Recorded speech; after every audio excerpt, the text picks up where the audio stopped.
రాయలసీమలో అరటి రైతులు నానా అవస్థలు పడుతున్నారు. గిట్టుబాటు రేటు లేకపోవడంతో అరటి గెలల్ని రోడ్ల మీద పారబోస్తున్నారు. అష్టకష్టాలు పడుతోన్న అరటి రైతులకు గుడ్ న్యూస్ చెప్పారు సీఎం చంద్రబాబు. అయితే అరటి రైతులను ఆదుకోవడానికి చంద్రబాబు ఎలాంటి చర్యలు తీసుకోనున్నారు?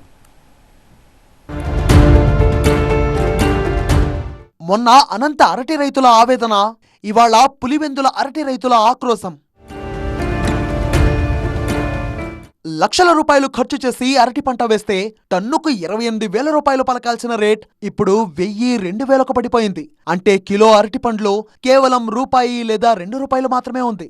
ఉమ్మడి అనంతపురం జిల్లాలోని తాడిపత్రి, నార్పల, పుట్లూరు, యాడికి మండలాల్లో 38,000 ఎకరాల్లో అరటిని రైతులు సాగు చేశారు. గిట్టుబాటు రేటు రాకపోవడంతో రైతన్నలు చేసేది లేక అరటి గెలను రోడ్డు పక్కనే పారబోస్తున్నారు. గెలలతో వేలాడుతున్న అరటి తోటలను ట్రాక్టర్లతో దున్నించేస్తున్నారు.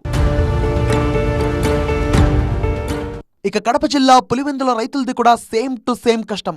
ఈ నియోజకవర్గంలో దాదాపు 23,000 ఎకరాల్లో అరటి తోటలను రైతులు సాగు చేస్తున్నారు. అయితే మార్కెట్ మాయాజాలం ముందు అరటి రైతు ఆటలో అరటి పండుగ మారిపోయాడు.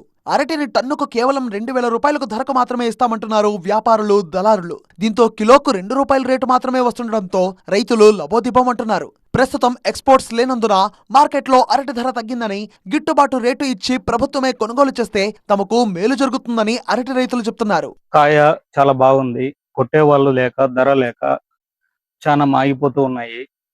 పెట్టుబడికి చాలా ఎక్కువైనది. దీనికి సహాయంగా ప్రభుత్వం ఏదైనా సహాయం చేయాలని కోరుచున్నాను. ఎక్కడ ఏ దానికి డబ్బులు సరిపోదు. ఈ టన్ను 2,000 అంటే ఒక్కసారి స్ప్రేయింగే 10,000 అవుతుంది.